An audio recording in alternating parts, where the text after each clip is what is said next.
Are they? Okay, hello. Can everyone hear me? I'm being told that there will be a graphic coming up. I'm not sure what it will be about. I hope it will be the pretty pictures of all of us. My name is Piotr. I'm from L2Beat, and I would like to welcome every one of you to this panel. We're going to talk about recent progress in solving Ethereum scalability challenges. And I think we have some fantastic panelists today. So I hope you all will enjoy the panel. And I would like each and every one of you to now introduce yourself quickly, you and your project. Marcus, you first. Sure. Hi, I'm Marcus. Can you hear me okay? Yeah, maybe like closer. Okay, a little closer. Hi, I'm Marcus. I'm with Tyco. Tyco is a Type 1 ZK EVM rollup. Oh, hi everyone. My name is Patrick McCory. I work at the Arbitrum Foundation. I'm supposed to focus on research and education, so this panel is really relevant. But recently I've focused a lot of time on governance and working with the DAO, which is also its own fun, unique experience. Thank you. Hi everyone. I'm Esteban. I work for Metal Labs. I'm a community manager at Metal Labs, the team behind ZK Sync. ZK Sync is a Type 4 ZK VM. And yeah, I've been also studying and completing my PhD in studying online communities. Hello, I'm Orest. I'm an engineer at Scroll. Just following the order, Scroll is a Type 2 ZK EVM, but what that means for you as a dev is that you can copy-paste your code and it should just work. Okay, thank you. And now I think we'll just start with a warm-up question to get us started. What, in your opinion, are the biggest challenges that Ethereum is facing right now in terms of scalability? And feel free to pick it up in any order. I have an answer, a non-conventional one, is that the biggest challenge, in my opinion, is actually not a technical one, but rather one that has to do with the meta level, as in we are still in a super early stage, and we are in a niche of a niche of a niche. And so just alone this leads to this situation where there's a huge shortage of talent, a huge shortage of users, and in the end also a not really big mass of use cases.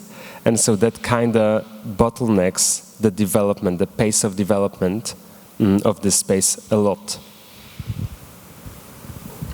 Yeah, I can jump in. I mean, I think the technical problem is, if you just consider Ethereum itself, is the cost of data and the ultimate bottleneck is how much data can be pushed through the network at any moment. You know, what are the bandwidth constraints there in a short period of time? Because that's the data availability problem that rollups have to rely on.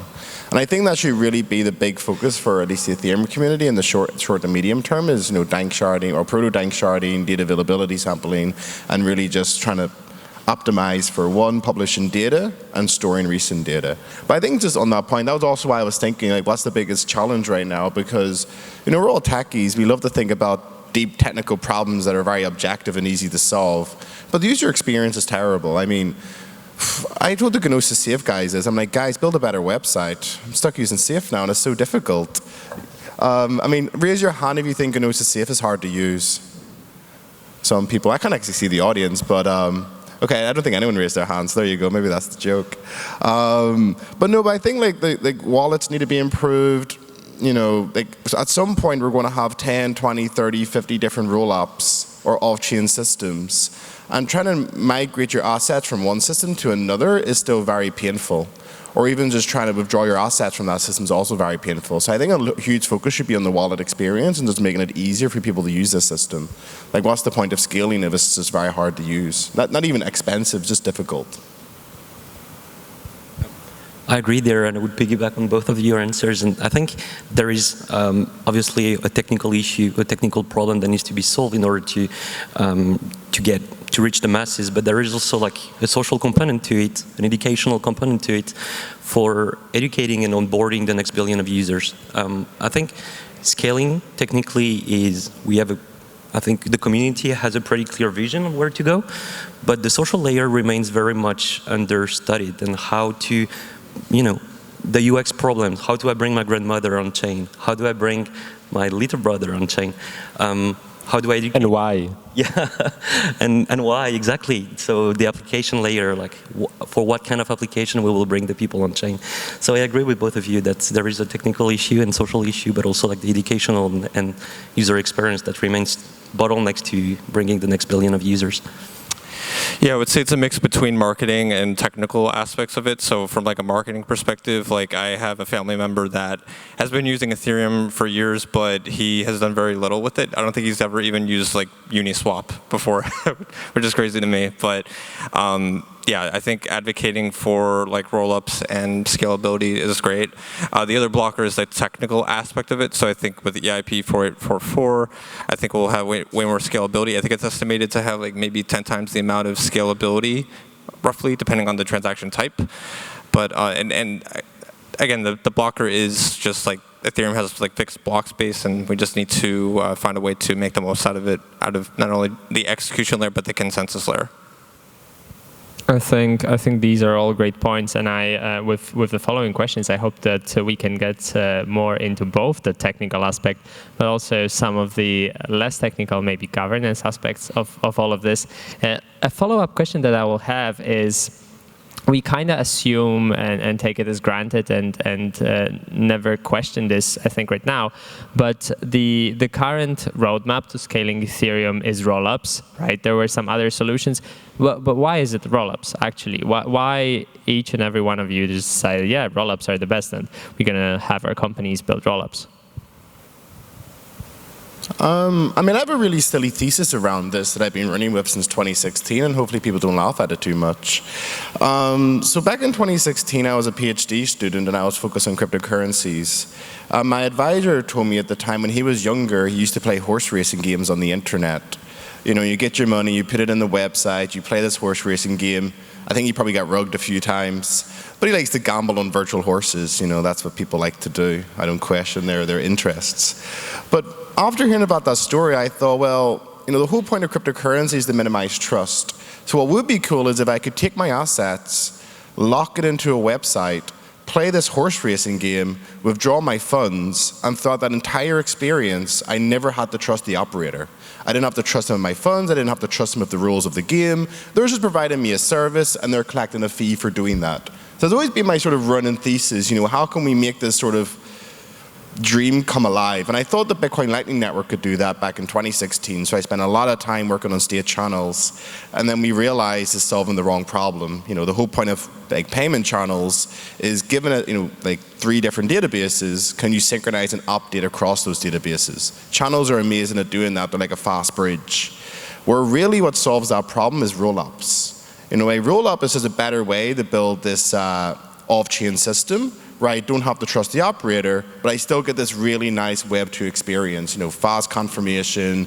They can build whatever funky games that they want or dApps, but custody becomes optional. Or even as, I guess, as Vitalik's blog post said back in 2019, custody becomes a liability. You know, they don't want to take custody of our funds, but they want to provide us a service. So to me, that's always been my running thesis of why this technology is really exciting. And again, it's a really dinky example, but you know, I was a student, that's how you pursue interests and ideas. Maybe some context to add to this. At least my way of thinking about a blockchain such as Bitcoin or Ethereum is it only is valuable because people believe it is valuable. And so what Patrick says is we now want to be building out systems that take advantage of Ethereum's security, but this security is so high because over the past years the market decided such that people believe Ethereum is secure, and there's a lot of money in the system, and it has been proven because of that, and it's a self-reinforcing cycle. And so I would argue, I like Ethereum, don't get me wrong, but one of the main reasons why we are here and 1, 2, 3, 4 people are working at rollups, it's not that rollups are such a great thing, or Ethereum is such a great thing. It's that because of some coincidence and a streak of luck, it is Ethereum that became established as the standard, and it might not be the best one. It might be the QWERTY of this decade that is not the best one, objectively, but it has historical roots. But now that it is around, it pays off to lay out your keyboard shortcuts such that you can copy and you can paste easily using the QWERTY keyboard and not the Dvorak one. And so I guess that's what we are doing. We are taking what we have and we are trying to make the best out of it, like I guess Marcus indicated. Yeah, I would argue that there was perhaps some external forces that led also to the adoption of rollup. It's when there were all the layer one, I would say, wars, I think the public and the community has noticed that there were strong properties in Ethereum that you wanted to have in the blockchain. You wanted permissionlessness, you wanted credible neutrality, you wanted censorship resistance, and these properties, they were not guaranteed in other layer ones, and I think they were perhaps a shift in the community vision of how we could use Ethereum. Moving computation off-chain was apparently appropriate in order to scale Ethereum, and while keeping these properties that makes Ethereum valuable as a community. So I think that's a bit like, over the years, we as a community came to the realization, seeing all the landscape of layer one, that Ethereum had some very valuable properties, and you could move some less valuable one, like computation off-chain. And that's how I think rollup came up to become the preferred solution to scale Ethereum. Yeah, there was a talk during, I think, ETHWarsaw this week, talking about infinitely scaling Ethereum. And I think through history, originally they were planning on having maybe 64 different shards for Ethereum. But the issue with that is you're fragmenting kind of the security of Ethereum potentially with that. So the new roadmap that I think Vitalik is really just really passionate about is a rollup future, because of keeping most of the security the same while being able to abstract all the execution layer type of data to a rollup at the same levels of security with the consensus and execution layers of Ethereum. Can I add one more comment, actually, because I forgot about that? So maybe a raise of hands. Does anyone remember the old execution sharding proposals by Ethereum, or any of the academic ones? Okay, maybe raise your hand if you thought they could be implemented. Exactly, look at that. No one raised their hand. The proposals were awful. They were just terrible. There's also another question. I wanted to ask one more question because it occurred to me when others were speaking. And this is sort of why are rollups as a technology stack important? So I'm going to ask a question to everyone here. Has anyone here ever lost a job opportunity because they couldn't be trusted? Has anyone here ever lost a job opportunity because they couldn't be trusted? Okay, that's what I expected, so no one raised their hand. So I was in Nigeria recently, in Kenya, and I asked exactly the same question to the audience, and nearly every single person in the audience raised their hand, and they also laughed about it a little bit, because they're like, this is so obvious, of course we've lost job opportunities because we couldn't be trusted. And that's so sobering, because it sort of highlights the difference between people here, like all of us, who are sort of quite privileged, where we don't lose job opportunities because we can be trusted. Where in other countries, especially like Nigeria, this technology stack allows them to join the global community in a way where they can provide us a service and we don't have to trust them. So they no longer lose these opportunities. And to me, that was just a sobering moment where you're like, wow, this can actually really impact people who suffer these problems. That's so alien to everyone here. So I just wanted to highlight that because it's a very recent experience and I still think about it. Yeah, I think it's a very good point, especially with what you guys have talked before, that scaling has actually these two phases, right? The technical phase, but also the human phase. Why do more people want to join this space? How can they do it? What are the UX challenges, all of this? I would like to actually now go to some questions to each one of you specifically, and starting with Marcus. You're working with Tycho, of course. How has Tycho approached the issue of Ethereum scalability, and what sets it apart from other solutions? So yeah, we're a Type 1 ZK EVM, and we're trying to be as close to Ethereum as possible. So on under the hood, what's happening is we're using Geth to kind of have our execution layer environment, and we're really trying as closely as possible not to modify that to be true to Ethereum. And right now, we're also exploring other clients potentially, because the Go Ethereum client is the flagship client that the Ethereum Foundation supports, but there's other up-and-coming clients that are extremely performant, like the Rust Ethereum client, and we're planning on actually integrating that because I think the sync time is like 50 hours or like something like that. It's insane, the performance. So I think we need to just the ETH get proof with like a storage component of that, and then we'll start testing the Rust Ethereum client for potential integration. Okay, and with you mentioned you want to be as close to Ethereum as possible. I looked at your roadmap, and there is a lot of talk about ZK proofs and the fee structure, right? And so how does these two plays out? For example, especially the fees, right? One thing with rollups is that because they are on layer 2, it might not be obvious what the costs for all of the different operations should be. How are you looking into this? Yeah, so when we originally launched our testnet, we did not support EIP 1559, but we now do. And I think that really came down to just supporting the RLP proofs for that. And I actually want to kind of expand on that in terms of just like being up to date. We're actually also testing the RLP component of EIP 4844 with the blob data format. So how does the blob data format work if the blobs are on Tyco? So the main thing is we're trying to just make sure that like if it's submitted on L1, we're able to like parse the data to make sure that all the blob data is correct on Ethereum itself. Okay, makes sense. So maybe the good person next would be Arest, because Scroll is also a ZK rollup that is similarly to Tyco, not yet released. And I have a question about what's the steps required for you to actually be live on mainnet? Yeah, that's a very well-timed question. In fact, we have just 2 weeks ago launched our final milestone prior to mainnet, the Scroll Sepolia testnet, that has full feature parity with our future mainnet. So what we are still working on in order to go mainnet is actually all sorts of security audits. This is a very high priority on our roadmap. And this is something that we don't want to make compromises on. So we are having several audit teams audit our components.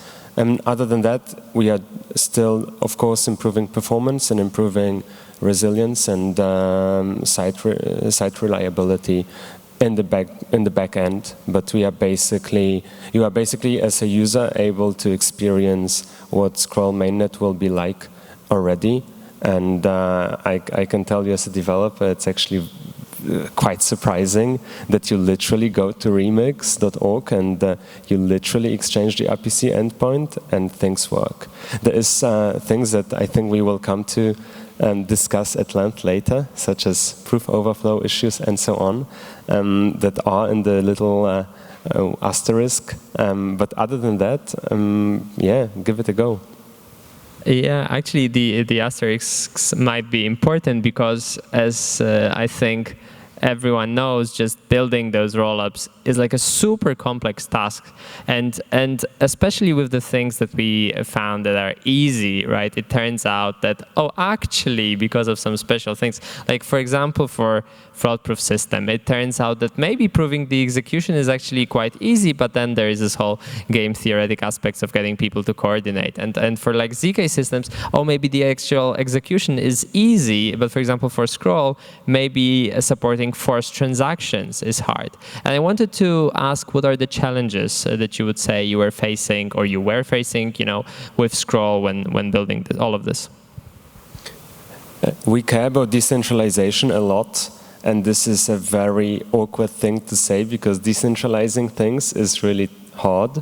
And at the same time, you face all of the pressure from the community to finally go mainnet and to finally be usable. And it also feels, to an engineer, again, it feels kind of sensible to give a half-baked product to the community because it's already 10 times better than what maybe the alternative would be, but it's not what you are aiming for. And so right now, in fact, decentralizing the provers has been our first priority, and that has been quite challenging in terms of even those, again, non-technical and boringly human dimensions, such as how do we orchestrate having all of the people who are running a prover with a big machine and so on to actually upgrade the software when we want to go fast and roll out new features and so on, and we don't want to like have those long notice periods and so on. We want to be able to move fast. Like, these things are quite challenging, and what's going to be way more challenging, of course, is going to be decentralizing the sequences. So that's something that we will not have at mainnet, but that's something we are working on already, and that's something we care about deeply as well. Yeah, thank you. And you touched a bit upon the decentralization aspect, especially with giving away control, right, to the community. And so I think, Patrick, you're the best person to follow up on that. I know Arbitrum has made this bold move to actually give control, right, to the DAO. And I'm wondering, how would you like reflect on that? What were the good things that came out of this? I know there have also been some like bumps in the road, so maybe you can like follow up on this. Yeah, and get some context. So I've been at the Arbitrum Foundation now for about 6 months. Prior to that, I was mostly independent. I didn't have any, I wasn't in any rollout project. And 6 months ago was the Arbitrum airdrop. Maybe raise your hand. Did anyone here receive the airdrop? Just out of interest. That's awesome. Congratulations, guys. Welcome to the DAO. No, but I guess the point is that the DAO was launched, the airdrop happened, the DAO was launched. And I've never worked with a DAO in my life. I'm a technical researcher. I like to understand how stuff works under the hood. I have no experience with DAOs whatsoever. And on my 3rd day at the foundation, I was making slides about proof-of-stake Ethereum for a presentation, and next thing I know, everything's exploding on Twitter, and I'm like, what's going on, guys? Like, what happened? And then, in hindsight, and I think this is really important, by the way, so the way the foundation wanted to be funded was that we put a proposal to the DAO that the DAO would, hopefully approve and fund us and let us, start executing on our mission statements. And of course, the DAO, they discovered the proposal and they're like, why are we giving you money? Why are we giving money to the foundation? And they rejected it outright. Complete rejection. And I think that's really important. It really set the tone that the DAO is not going to accept, they're not going to rubber stamp our proposals. There's a real DAO out there, there's real people who are active on a daily basis, evaluating proposals that reach the DAO, and of course anything we propose, they're also going to evaluate it on equal merit. So I think that's really important. It's a real DAO. It's also extremely powerful, both over, like for example, after that episode, the way it was resolved was that the foundation's funding and treasury is an investing wallet over 4 years, and the DAO has the power to slow down, accelerate, or totally remove, the remaining vesting of our treasury. And so, how many rollup projects out there can have their treasury removed by their DAO? I don't think any other project would take that on. We're very accountable to our DAO. I'm trying to think what else is. I think what's also is important to highlight in terms of working towards this decentralized governance. The way the foundation likes to think about it is that we like to think that DAO is the brain and we're the hands. So we have our own mission statements that we execute on. The DAO has given us that right. But we've made a deliberate decision to try to step back as a neutral party and allow the DAO, the right proposals, work together and get their proposals funded and then execute on it. So if there's anyone in the room who, let's just say you think, I don't like how the foundation's doing X, Y, Z. Or maybe you're thinking, why is the foundation not doing X, Y, Z? You can actually just go straight to the DAO, write a proposal, work with the delegates. If it gets approved, you can get funded to go execute on the proposal that you care about. And our job is just to be there and help you operationally to execute on it. And so, as part of that, I think initially early on, because I don't think this has ever really existed to the best of my knowledge. So I think the DAO is a bit slow in the first 2 months because everyone's getting their head around this new setup, the amount of autonomy and control and power that they have. But now 6 months in, it's very active. There's a lot of proposals going through the forum, a lot of proposals being voted on, and there's a lot of active discussions among the delegates on how the DAO should move forward towards the betterment of Arbitrum and Ethereum. So yeah, it's been a really fun 6 months, and also it is pretty crazy how much power has been given to the DAO. And I think that's the right decision that was done. Obviously, I wasn't part of that decision, but I think they made the right decision on that. Yeah, thank you. And the other part about Arbitrum outside of the DAO is I was going to ask a question about Bold, and then today, you know, I wake up, I go to Twitter, and there's this new thing called Stylus. So I'm going to ask like a double question, right? The two new recent things that you announced are Bold and Stylus, and can you just explain what are they? How do they help scalability? Yeah, of course. So I think the important distinction here is that both proposals came from off-chain labs. So in the Arbitrum ecosystem, you could say that right now there's three big entities that are part of it. There's the Arbitrum DAO and the foundation. And at the foundation, our job is to represent the DAO and support the DAO in its mission. Off-chain labs is a completely separate entity, and they've come up with two new proposals. One is Bold, which is a better design for the fraud-proof system that we can talk about. And then Stylus is more of a better, let's say, virtual machine where you can implement Solidity smart contracts, but you can also implement in languages that compile down the WASM, like Rust, C++, and it's a first-class citizen alongside Solidity.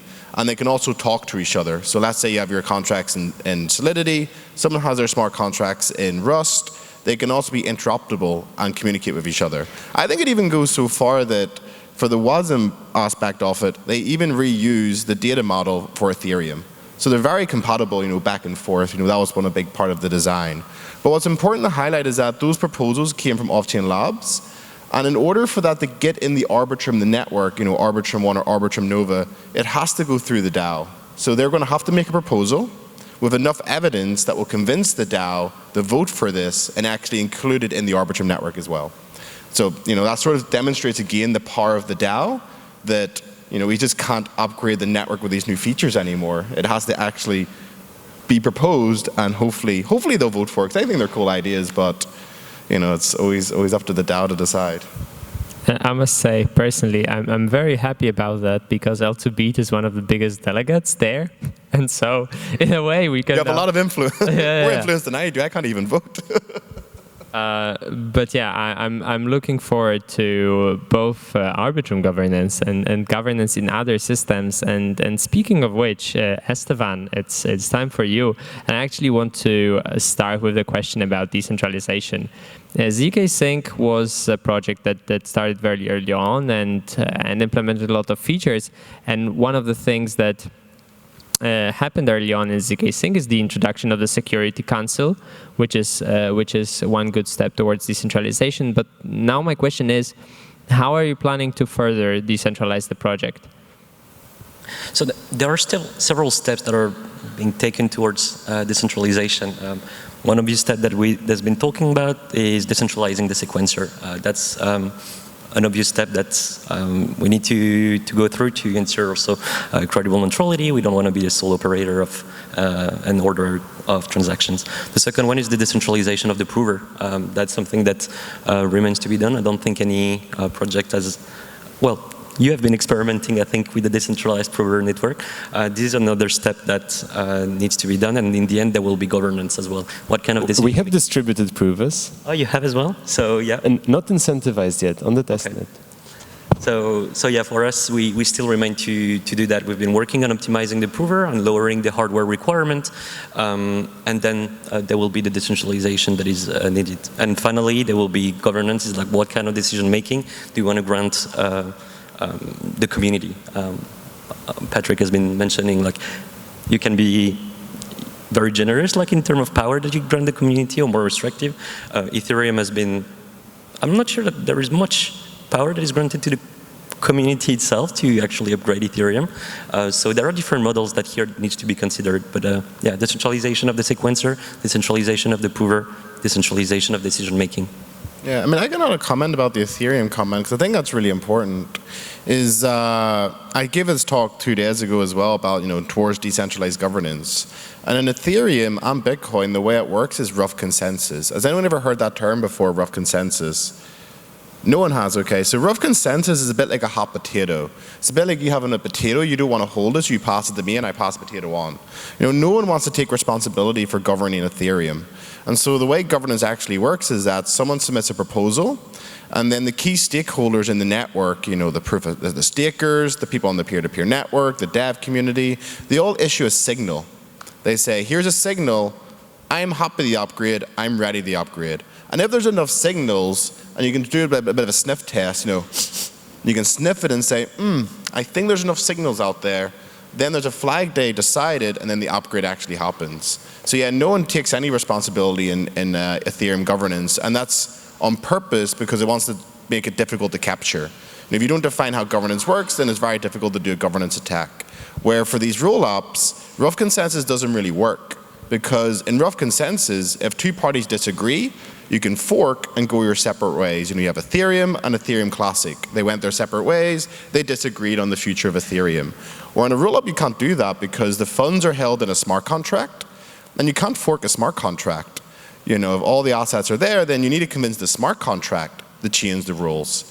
And the only way to do that is to have explicit governance, like some voting protocol. So, for example, that's what the Arbitrum DAO does. There's on-chain governance where people can cast their vote. If it exceeds a threshold, then it will go through the smart contract suite, and the upgrade will execute on-chain with the smart contracts themselves. So there's no multi-sig that's doing the upgrade. It's actually on-chain governance with direct voting. And that seems like, the best of all evils in terms of governance so far for these systems. Yeah, I guess maybe we were a bit too enthusiastic about rollups for the past 40 minutes. I guess there's so many things that need to be said that many people don't realize. Like, this problem gets exacerbated by the fact that rollups suffer from an economy of scale.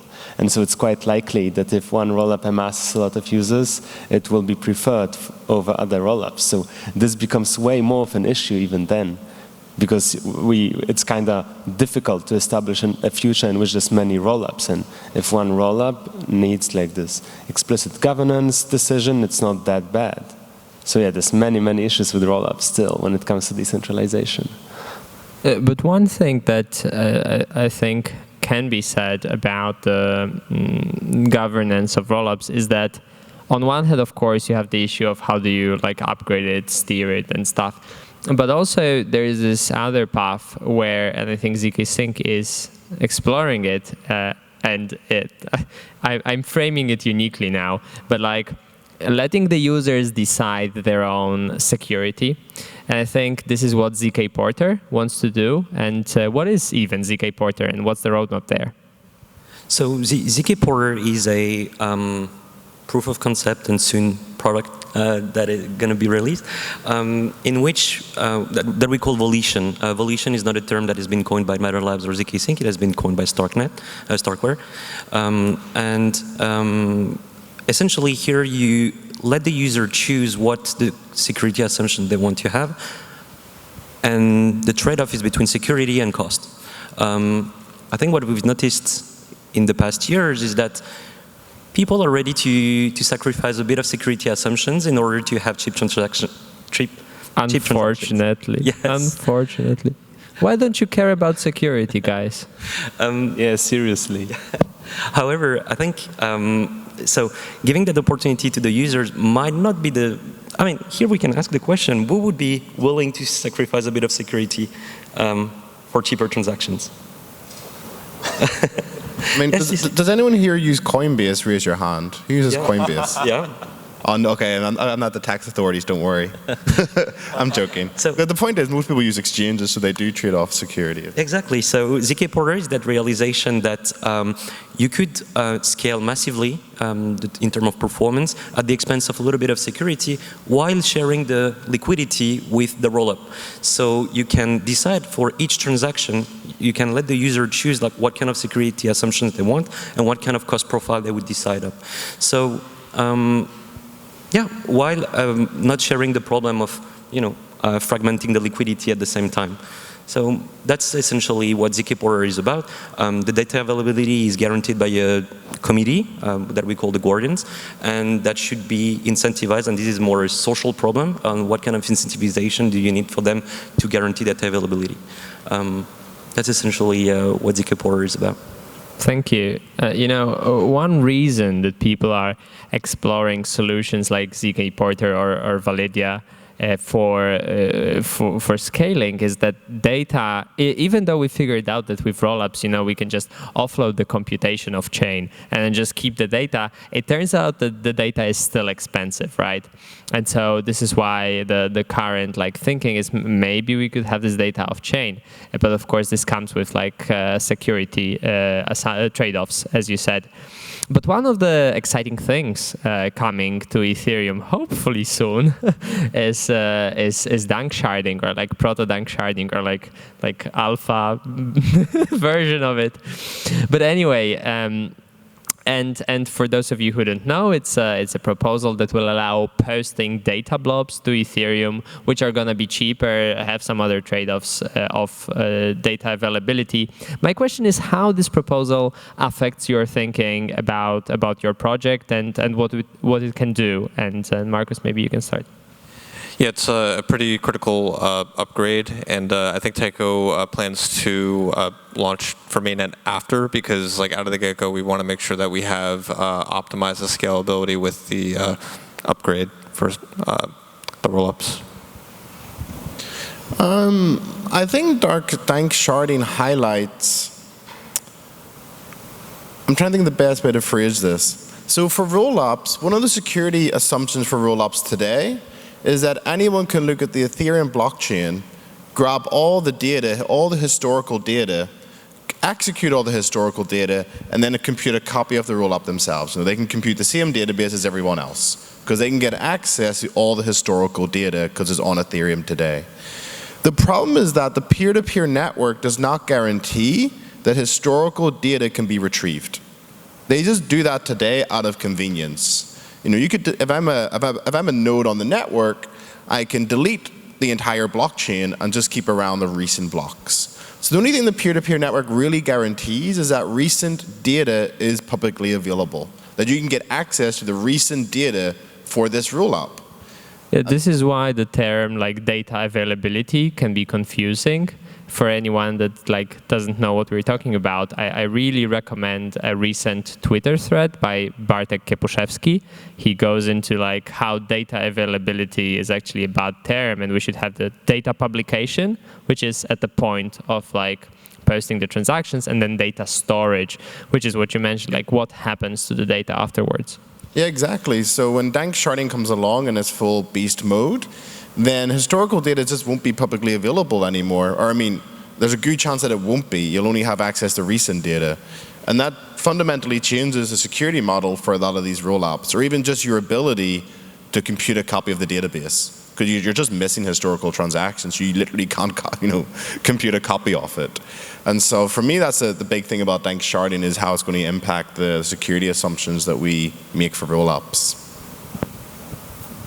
I think what is super interesting with dank sharding and EAP4044 in general is that we are seeing a new market that is being created, something new that is being priced, which is this additional blob space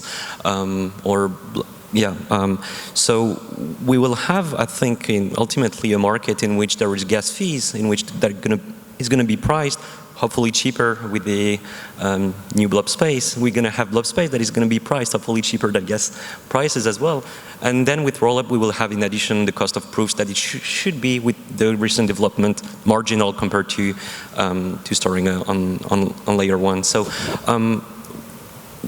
I think we all going to benefit from this additional blob space.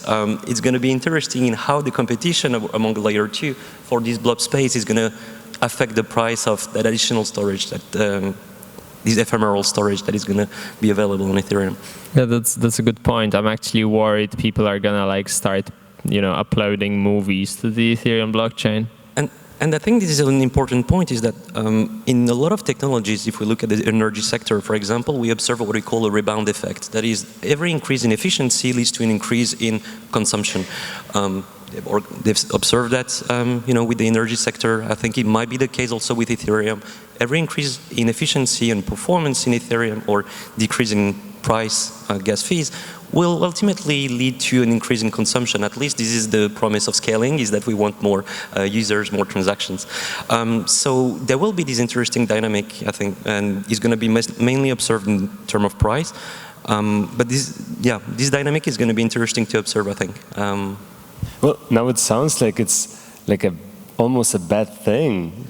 Like, it's not a bad thing. Like, let's be honest. First of all, we want data and we want state to expire. We don't want people to have to keep everything forever and never ever be able to remove it. Like, that's a feature, not a bug.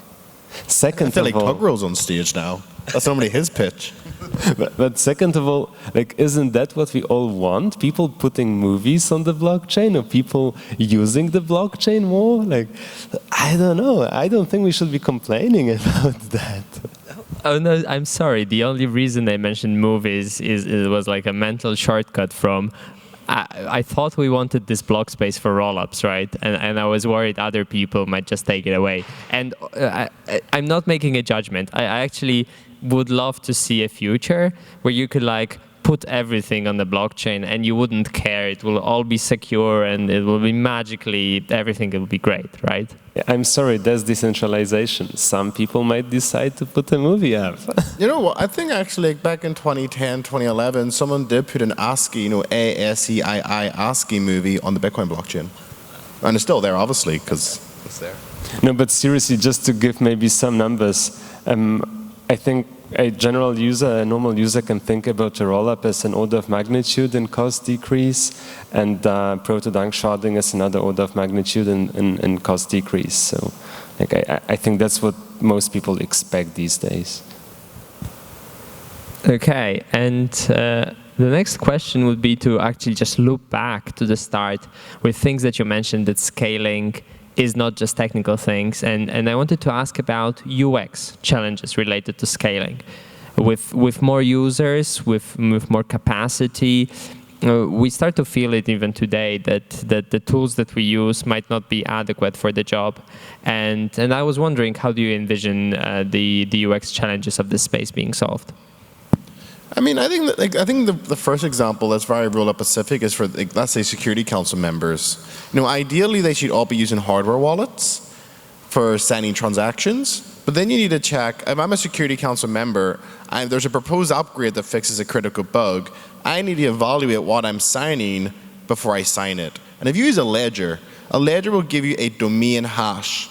And trying to work out what the hell that is such a difficult task. Like, the first step is just tell people what they're signing, make it easy to check, oh, this is what was proposed to me, and I can actually check on the hardware, oh yeah, that is, I can sign this now. That seems like the lowest hanging fruit for security council members that needs to be fixed. A proper UI for these bloody hardware wallets.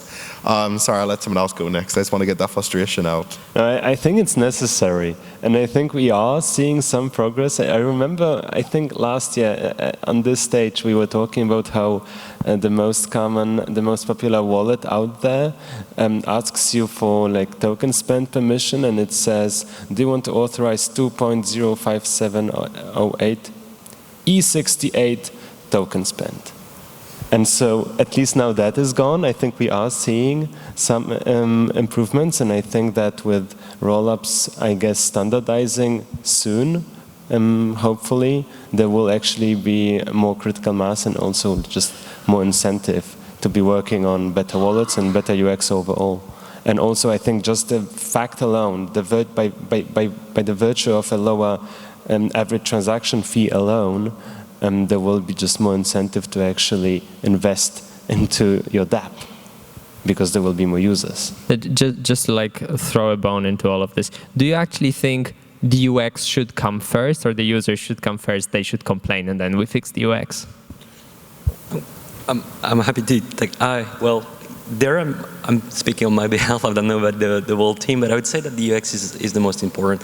Ultimately, today, I don't care about the technology that is behind my email box. I don't care about the technology that is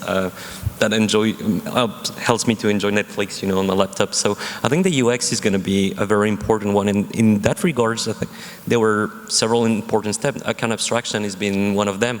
How to be able to bring on board, the next generation of users.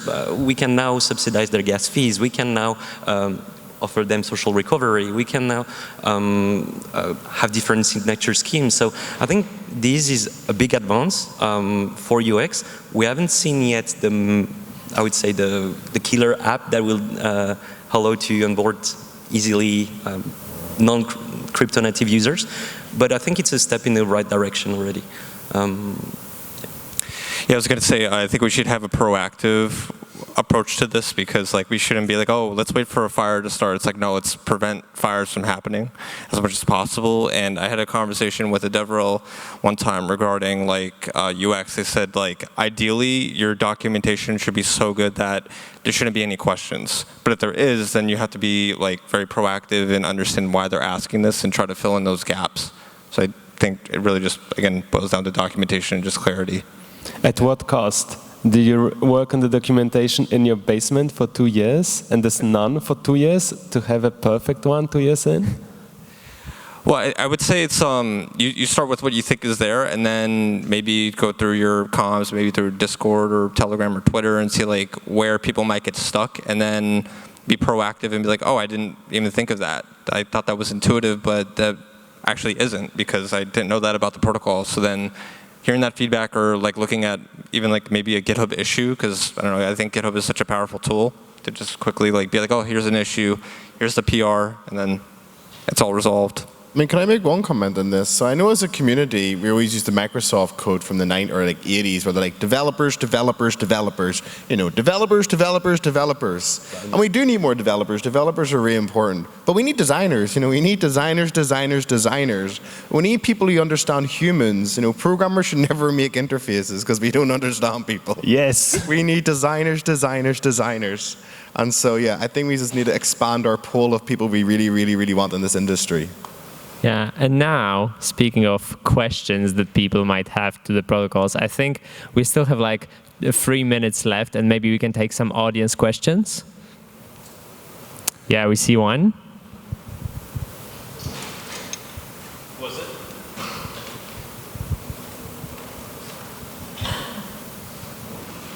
Check.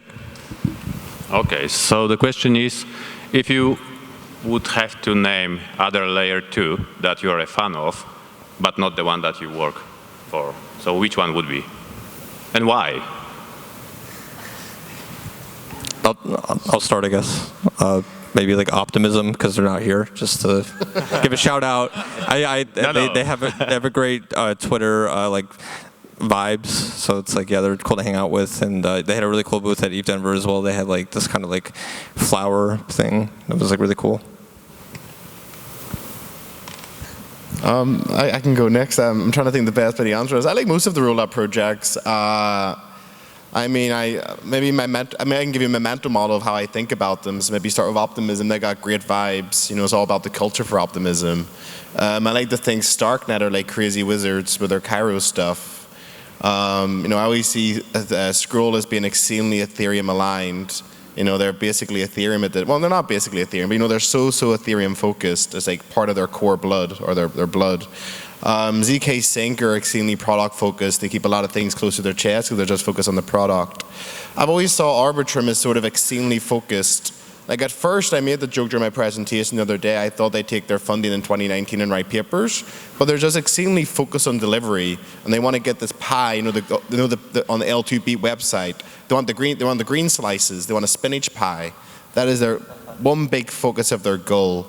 And then I guess Tycho is more new on the block. They were previously with Loopring, that proven history of that they can build these systems. But I'm still trying to work out the 2-word vibe that I'm going to give them. So yeah, that's a work in progress right now. So ask me in a year and I'll have a better description of the project. Well, they got a cool Zelda-like logo, I guess. So that's pretty cool. Or the Triforce. Triforce, exactly. So I guess they're nerds, aren't they? They're big gamers. I agree. I mean, each project has different, strength. I think Optimism has been very interesting to watch in terms of governance. Their experiment, I think it's, splitting into the governance and having the collective. I think Optimism has been doing a great job in governance. I mean, Arbitrum obviously has fraud proof implemented, which is something that is also interesting to watch. Scroll, you've been also working very well into the developer experience and bringing the ZK rollup. Starkware has been, we all inherit the technology developed by Starkware. Mostly, I mean, they've been innovating in that space with zero-knowledge proofs. And Tycho as well, you've been also very close to the Ethereum community and to the PSE. So I think all the projects have different strengths, and we can all learn from each other. And we all, I think, watching a bit each other to learn from each other's strength. Yeah, right. Did we forget to call PSE a rollup? I see. Okay, I'm gonna have a hot take on this. Fuel V1, the only rollup. It just has one fault. It's not even written in Solidity. We have time for one last question. Let's make it a short one. Yeah, as a smart contract developer, I think the first thing that came to my mind when I think about scaling is asynchronous and synchronous blockchains. Like, we can take an example, a Solana blockchain and asynchronous blockchains. They have kind of different vision of solving the problem with scalability. Because when we have, for example, a bunch of users, let's say 1 million users, sending, let's say, some transaction to some smart contract, at the same time, we need to process that transactions either synchronously or asynchronously. So what can you say about asynchronous blockchain and their future? I mean, I remember in the early days, like when Ethereum was getting started, they considered adding an async command to the EVM. And I think everyone's glad they didn't do that, because that would have been so complicated back in 2015. You start off simple with just, getting this to work, and then you add on the cool features. I think in terms of, so I think this is really important to highlight, is that what makes blockchain, this entire ecosystem, so exciting is that people can take their funky idea, they can deploy it into this marketplace, and it's really the users who decide what's valuable. Do we care about these asynchronous blockchains? Do we care about Ethereum? Do we care about the EVM or this special new programming language that everyone wants to adopt? And then it's really the marketplace that decides what's ultimately valuable. And I guess for something like Solana versus the Ethereum Bitcoin community, there it's really to do with, what does it mean to be decentralized? I think for me that it always goes back to that. There's sort of this triangle which is sort of, can you decentralize who runs the network? Can you decentralize who can check that the network's correct and valid, the verifiers? And then can you decentralize who can afford to use the network? And for a very long time, for maybe 10 years, that was this weird triangle that we couldn't solve. So if you look at Solana, Sui, etc., they went towards, let's decentralize the user set by making transactions fee as much as they can.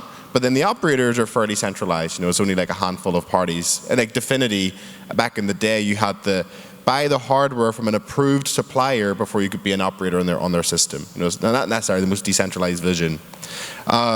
Where ideally with rollups, that's one way to break the triangle, because Ethereum can still maintain its goal of maximizing the operators. Then you leech off that, we're leeches in a way. We leech off their security and then try to build a scalable system that's affordable for users. So maybe that's my answer, sort of, our approach is try and break that triangle now, so we don't have to make those. And then we could have async operations on a rollup. Maybe you can finally port that over after all these years. I just add briefly on top of what we discussed in terms of decentralization. I think diversification is an important element, and just having teams around that work on completely different concepts, I think that's very valuable. And we are early. There may be a first or second move advantage, but I think the last move advantage will ultimately count most. Okay, thank you. And I think that will conclude today's panel. So please, thank you to the panelists. Thank you.